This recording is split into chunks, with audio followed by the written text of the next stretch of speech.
প্রথমেই আপনাদের মাধ্যমে আমাদের দলের সুপ্রিমো মাননীয় মুখ্যমন্ত্রী মমতা বন্দ্যোপাধ্যায়কে আমি হৃদয়ের অন্তরস্থল থেকে ধন্যবাদ কৃতজ্ঞতা জ্ঞাপন করছি যে উনি আমার উপর আস্থা রেখেছেন, বিশ্বাস রেখেছেন।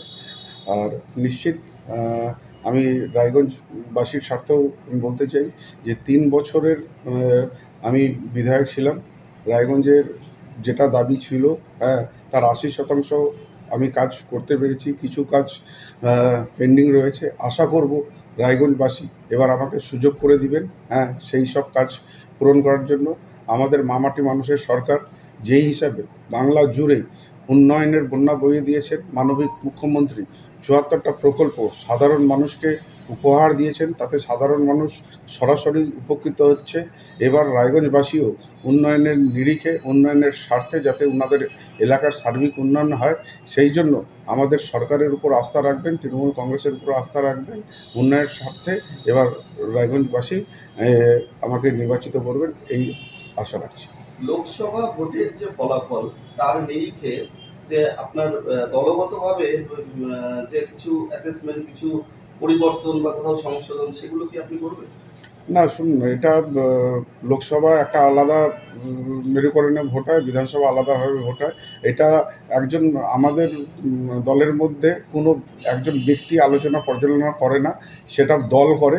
দল নিশ্চিত এটা আলোচনা পর্যালোচনা করবে যে কোথায় আমাদের ত্রুটি থেকে গেল, সেই ত্রুটিটা আগামী দিনে যাতে না থাকে, তার জন্য দল সেটাকে দেখবে। লোকসভার ফলাফলের পর আবারও উপনির্বাচনে দল আপনার প্রতি ভরসা রাখে, এই ব্যাপারটা কি বলবেন? না, দেখুন, আমি সাধারণ মানুষের জন্য কাজ করেছি, সাধারণ মানুষের পাশে দাঁড়িয়েছি, সেই জন্য দল আমার উপর আস্থা রেখেছে। আগামী দিনে দলীয় কর্মীদের যারা আপনার সঙ্গে ছিলেন বা দলের যারা রয়েছে, লোকসভাটা অনেক বড় একটা এলাকা ছিল, এবারে বিধানসভা, আপনার বিধানসভা, আপনি এর আগে বিধায়ক ছিলেন, সেই জায়গাগুলো কিভাবে ম্যানেজ করবেন? না, নিশ্চিত এবার আমার বিধানসভায় আমাদের যারা দলের কর্মী আছে, যারা ভাবেন জনপ্রতিনিধিগণ আছেন, সবাই আমরা ঐক্যবদ্ধভাবে মিলিত হয়ে এবার নির্বাচন লড়ব। আর মানুষেরকে এটা বোঝাবো যে উন্নয়নের স্বার্থে ভোট করেন, কোনো ধর্মের মেরুকরণে ভোট করবেন না। এই বিধানসভার নির্বাচন আপনার এলাকার উন্নয়ন যাতে হয়, সেটাকে আপনারা বেছে নিন, উন্নয়নের জন্য আপনারা ভোট করুন। আশা রাখি আমরা সাধারণ মানুষ, লোকসভায় হয়তো আমি ব্যর্থ হয়েছি, কিন্তু সাধারণ মানুষ অনেক রায়গঞ্জবাসী রয়েছেন, তারা আফসোসও করেছেন, কিন্তু এবার বিধানসভায় যেখানে আমাদের সরকার রয়েছে, মানুষ সরকারের সাথে থাকবে। আর এবার ভোটটা উন্নয়নের জন্য রায়গঞ্জবাসী আমাকে দেবে। বুদ্ধিজীবী মহল এবং কূটনীতি বিশারদের যে একটা সমীক্ষা ছিল, তাতে বলেছিল যে কৃষ্ণ কল্যাণী লোকসভা নির্বাচনে যেভাবে দাঁড়িয়েছিলেন, সেই ট্র্যাজেডিতে কিছু ভুল ছিল।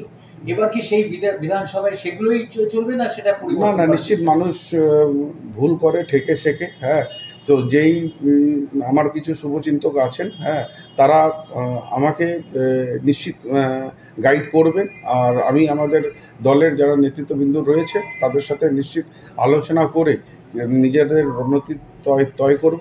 সেই হিসাবে আমরা মিলিতভাবে ঐক্য শক্তি নিয়ে আমরা নামব। রায়গঞ্জে লোকসভার ক্ষেত্রে যেটা দেখা গেছে, রায়গঞ্জ বিধানসভার ক্ষেত্রে একেবারে গেরুয়া ঝড়, সেক্ষেত্রে কতটা ফ্যাক্টর হচ্ছে এবার উপনির্বাচনে? না, শুনুন, আচ্ছা, আমি আপনাকে বললাম লোকসভা নির্বাচন আলাদা দিক দেখে হয়, বিধানসভা আলাদা হয়। নিশ্চিত এবার আমাদের রাজ্যে আমাদের সরকার রয়েছে।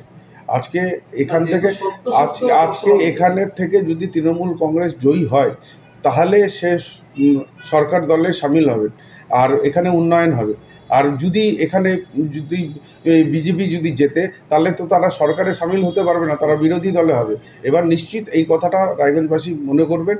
আজকে রায়গঞ্জবাসীর স্বার্থে আমি বলছি, আজকে যেটা আমি বলেছিলাম রায়গঞ্জ বাসের ব্রিজের কথা, সেটাও আমাদের স্যাংশন হয়ে আছে। শুধু বিহার থেকে একটা এনওসি যদি আসে, তাহলে সেই ব্রিজটাও হবে।